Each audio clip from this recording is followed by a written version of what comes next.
Assalamualaikum warahmatullahi wabarakatuh. Semoga hari ini membawa keselamatan dan kelimpahan rezeki bagi Anda. Amin. Pada kesempatan kali ini, saya akan membahas mengenai 9 penyebab utama rezeki kurang lancar. Mungkin kita semua pernah bertanya kepada diri sendiri, mengapa hidup kita seolah susah, rezeki terasa sangat jauh. Kesusahan demi kesusahan datang silih berganti, seolah hidup ini tidak berpihak pada kita. Sedangkan kalau kita memandang orang lain, seolah hidupnya mudah, rezekinya terlihat lancar, hidupnya pun terlihat bahagia. Lalu muncullah rasa iri dan dibarengi dengan pemikiran negatif, sehingga kita memandang curiga kepada orang lain tersebut dengan beranggapan jangan-jangan uang yang dihasilkan dari hasil korupsi, jangan-jangan dia dapat uang dari hasil menipu orang lain, atau jangan-jangan dia malah bersekutu dengan jin pesugihan, dan masih banyak yang lainnya. Hilangkan sifat ini dalam dirimu dan mari sama-sama kita mengoreksi diri masing-masing. Untuk mengetahui apakah kesusahan demi kesusahan yang datang pada kita, termasuk kurang lancarnya rezeki yang datang pada kita karena ulah kita sendiri. Padahal kita tahu Allah Subhanahu wa Ta'ala tidak akan menganiaya hambanya. Allah Subhanahu wa Ta'ala senantiasa mempermudah jalan hambanya. Tapi kenapa masih saja seolah rezeki sulit datang kepada kita? Perhatikan 9 hal yang akan saya sampaikan. Siapa tahu masing-masing dari kita masih ada yang melakukan hal-hal berikut ini. Yang pertama adalah, apakah kita masih melakukan kemusyrikan atau berbuat syirik meski hanya dalam hati? Yang dimaksud syirik adalah menyekutukan Allah Subhanahu wa Ta'ala dengan sesuatu, bisa benda, tempat, manusia, dan lain sebagainya. Satu contohnya seperti ini. Kita percaya bahwa rezeki yang datang kepada kita adalah karena kita mempunyai benda keramat yang mempunyai petuah mendatangkan rezeki. Padahal rezeki hanya datang dari Allah Subhanahu wa Ta'ala melalui apa yang dikehendakinya. Apabila rezeki datang melalui seseorang, berterima kasihlah kepada Allah Subhanahu wa Ta'ala dan bersyukurlah kita dipertemukan oleh Allah Subhanahu wa Ta'ala dengan orang tersebut. Dan bukan beranggapan yang memberikan rezeki adalah si fulan. Kalau tidak karena si fulan, setidak bisa apa-apa.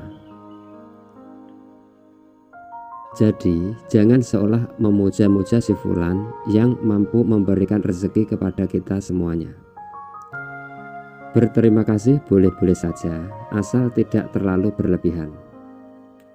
Selanjutnya, yang kedua, perhatikan sholat kita. Misalnya, sekarang kita hanya mengerjakan sholat 3 waktu, mulailah melengkapi menjadi 5 waktu. Misalkan masih malas, paling tidak tambah 1 waktu. Kemudian di hari berikutnya tambah 1 waktu lagi. Dan jika sudah lengkap 5 waktu, pertahankan dengan cara bersegeralah menunaikan kewajiban saat mendengar panggilan azan. Hindari untuk menunda, karena disinilah awal sholat kita akan kembali seperti semula. Luangkan waktu yang hanya 10 menit untuk menunaikan ibadah sholat, karena waktu luang kita semuanya lebih panjang dibandingkan mengerjakan sholat yang hanya butuh waktu kurang lebih 10 menit saja. Selanjutnya, yang ketiga, hindari sebisa mungkin menyakiti hati orang tua kita. Apabila kita pernah berbuat salah atau mengucapkan perkataan yang menyakitkan hati orang tua, mulai sekarang bangunlah dan meminta maaf kepada kedua orang tua kita. Karena ridha Allah Subhanahu wa Ta'ala ada pada ridha kedua orang tua. Lalu bagaimana kalau orang tua kita sudah meninggal, sedangkan kita pernah menyakiti hatinya dan belum sempat meminta maaf? Paling tidak, doakanlah mereka dengan doa yang baik dan minta maaflah kepada Allah Subhanahu wa Ta'ala. Karena sesungguhnya Allah Subhanahu wa Ta'ala maha belas kasih kepada hambanya. Berikutnya yang keempat, apakah kita memakan harta yang bukan hak kita? Di dalam hal ini sangat luas penjelasannya, namun saya contohkan yang mudah saja. Dari setiap rezeki dan kekayaan yang kita dapat, ada hak dari fakir miskin, termasuk anak yatim piatu, yakni 2,5%. Untuk itu kita sisihkan bagian yang memang menjadi hak mereka dari penghasilan kita, lalu berikan. Caranya bagaimana? Carilah anak yatim piatu atau orang miskin di daerah kita tinggal dan berikan hak-hak mereka. Kita tidak perlu malu meski yang kita berikan hanya sedikit, karena berawal dari sedikit dengan niat yang tulus itulah awal kita semuanya akan ditambah rezeki yang berlimpah oleh Allah Subhanahu wa Ta'ala, insya Allah. Selanjutnya yang kelima, berdagang dengan tidak jujur. Apabila kita hendak melakukan jual beli, hendaknya tidaklah mengurangi takaran, bahkan kalau bisa lebihkan sedikit takaran dan niatkan untuk bersedekah. Apabila jual beli barang, utarakan barang tersebut sesuai dengan kondisinya. Contohnya, misalnya jual beli HP bekas. Jika ada yang rusak, utarakan saja kekurangannya dan berikan dengan harga yang pantas. Ada yang bilang jujur akan hancur, tapi perlu diketahui, mungkin kita akan menerima lebih sedikit daripada yang tidak jujur. Tapi yakinlah, kita akan mendapatkan lebih besar di kemudian hari. Orang yang tidak jujur mungkin akan mendapatkan banyak di awal, akan tetapi setelahnya akan mendapatkan sedikit. Hal karena perbuatan kurang jujur yang dilakukannya sendiri. Untuk itu, saran kepada kita semua, jika sifat ini masih ada pada diri kita semuanya, mulailah sedikit demi sedikit kita hilangkan. Karena Allah Subhanahu wa Ta'ala maha mengetahui apa yang kita lakukan. Selanjutnya yang keenam, apabila kita semuanya sudah berumah tangga, hindari untuk menyia-nyiakan atau menyakiti anak maupun pasangan hidupnya. Apabila kita merasa kesal dengan kelakuan anak atau pasangan, kalau bisa, cobalah untuk mengoreksi diri sendiri. Kenapa pasangan atau anak kita belum mampu seperti yang kita inginkan? Lalu, diskusikanlah bersama dan temukan akar permasalahannya. Apabila masih belum menemukan titik terang, berdoalah dan serahkan semua masalah kepada Allah Subhanahu wa Ta'ala untuk mencarikan cara yang terbaik sambil tetap berusaha. Insya Allah, kita semua akan ditunjukkan jalan yang terbaik untuk mengurangi masalah. Karena sesungguhnya Allah Subhanahu wa Ta'ala adalah sebaik-baiknya pemberi solusi. Bagi yang belum berumah tangga, ini bisa menjadi pelajaran untuk mendapatkan pasangan yang baik nantinya. Berikutnya yang ketujuh, suka berbohong. Mungkin benar saudaraku, berbohong demi kebaikan. Tapi perlu diingat, kebaikan yang dimaksud adalah kebaikan untuk siapa? Apabila kebaikan untuk diri sendiri atau orang lain secara sepihak, serasa itu kurang sesuai. Kenapa? Karena bisa merugikan orang lain yang kita bohongi, dan sifat seperti itu membuat kita jauh dari rezeki Allah Subhanahu wa Ta'ala. Cara menghilangkan sifat bohong tidaklah mudah, seperti membalikkan telapak tangan. Akan tetapi, bisa kita kurangi sedikit demi sedikit kebiasaan tersebut dan mulailah tanamkan dalam diri kita sifat yang jujur. Meski di awal terasa sangat berat, akan tetapi insya Allah kedepannya hidup kita semuanya akan jauh lebih tenang dan lebih nyaman. Bagi saudaraku yang mendengarkan video ini, bukalah hati dan pikiran.